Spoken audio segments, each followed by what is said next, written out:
உங்கள் favourite TV ஷோக்களை இனி miss பண்ண தேவையில்லை. ZEE5 இல் முற்றிலும் இலவசமாக காணுங்கள். இங்கேயும் எப்பொழுதும். ரேவதி கல்யாணத்துல சிக்கல் இருக்குன்னு சொல்றீங்கல்ல, நீங்களே ரேவதி கழுத்துல தாலி கட்டி கல்யாணத்தை பண்ணிக்கங்க. சிக்கல் தானா தீர்ந்து போகும். ஆமாப்பா, நீ பேசாம ரேவதியை கல்யாணம் பண்ணிக்க. அதான் இப்போ இருக்கிற எல்லா பிரச்சனைக்கும் ஒரே தீர்வு. ஏங்க, நீங்க வேற எதனா பேசி குழப்பி விட்டுறாதீங்க. கொஞ்ச நேரம் பேசாம இருங்க. அவரையும் அடக்குறீங்க மாப்ள. ரேவதியை கல்யாணம் பண்ணிக்கிறதுக்கு உங்களுக்கு எல்லா உரிமையும் இருக்கு. நீங்க என் தங்கச்சி பையன், நீங்க ரேவதியை கல்யாணம் பண்ணிக்கிட்டா என் தங்கச்சி அடிக்கடி நம்ம வீட்டுக்கு வந்துட்டு போவா, நானும் அவ வீட்டுக்கு போவேன். சொந்த பந்தங்களா ஒன்னா இருக்கலாம். கல்யாணத்துக்கு சரின்னு சொல்லுங்க மாப்ள.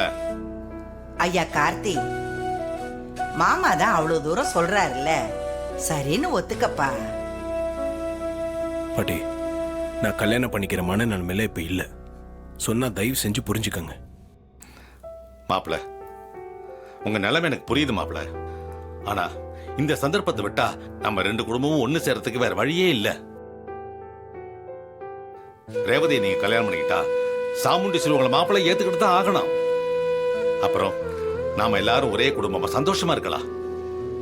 இல்ல மாமா, இதெல்லாம் சரியா வராது. தயவு செஞ்சு என்ன விட்டுருங்க. ஏப்பா, இந்த ஒரு விஷயத்துல மட்டும் இவ்வளவு பிடிவாதமா இருக்க? இங்க பாரு, நீ ஒருத்த மட்டும் சம்மதம் சொன்னா நாங்க எல்லாரும் சந்தோஷப்படுவோம்ப்பா. பிரிஞ்சிருக்கிற குடும்பமும் ஒண்ணு சேர்ந்துரும். குடும்பத்துக்காக நீ கொஞ்சம் இறங்கி போக கூடாதா? மாப்பிள்ள, நீங்க ரேவதியை கல்யாணம் பண்ணிக்கிட்டீங்கன்னா என் பிள்ளைகளுக்கும் தாத்தா பாட்டி மாமா அத்தை உறவெல்லாம் கிடைக்கும். இது வரைக்கும் அந்த உறவை பத்தி தெரியாமே வளர்ந்துட்டாங்க. இனிமேலாவது அவங்க அதை பத்தி தெரிஞ்சுப்பாங்கல்ல. என்னய்யா பேசாம இருக்க? கல்யாணத்துக்கு சம்மதம் சொல்லியா? பாட்டி, என்ன மன்னிச்சிருங்க. இந்த ஒரு விஷயத்தை தவிர வேற என்ன வேணா சொல்லுங்க, நான் கேட்கிறேன். மாமா, நீங்களும் என்ன மன்னிச்சிருங்க.